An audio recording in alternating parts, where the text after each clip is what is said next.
An IRS scam has the St. Joseph Police Department issuing warnings to area residents. Basically, they're telling these people that they owe back taxes for one thing or another, and if those taxes are not paid, then the IRS will put a lien on their home or their property or something like that, and this matter can be resolved quickly if you'll just send in some money.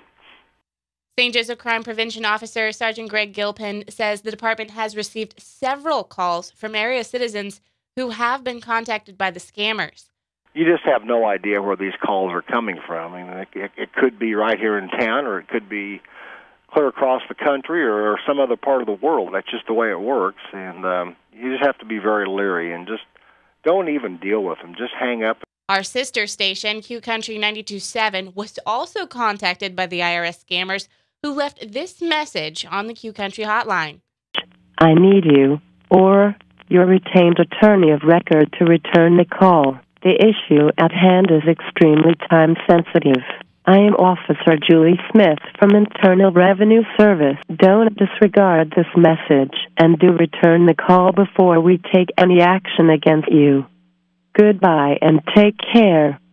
A phone number to call back was also included. We tried to call back from a different number, and our phone call went straight to voicemail. Voicemail box of this account is full. Please try leaving a message later. Your message has been saved. You may hang up now.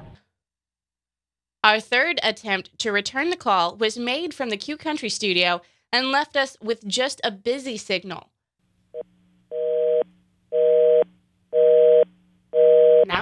However, the scammers have already made several attempts to contact someone at that number. I just tell you to hang up the phone. Just don't even listen to their, once they start asking personal questions and stuff like that, and it to be totally out of line.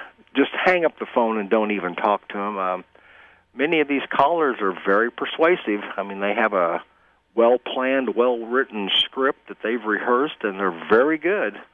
They can really sound legit, and so you need to just be cautious. But if you think it's a scam, simply hang up.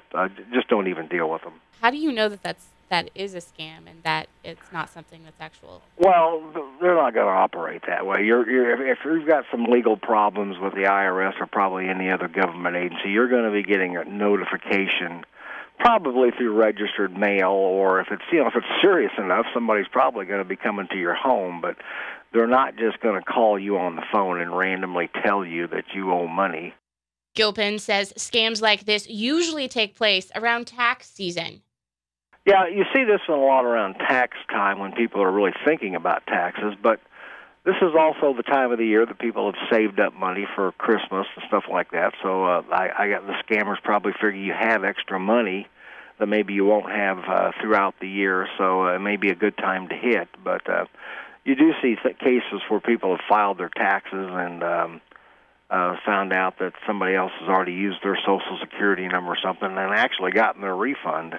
And that's not just here. That happens everywhere with some of the hacking that's going on. So far, Gilpin says he's not received any reports of people actually falling for the scam, just reports of people being hit up by the robocalls trying to collect.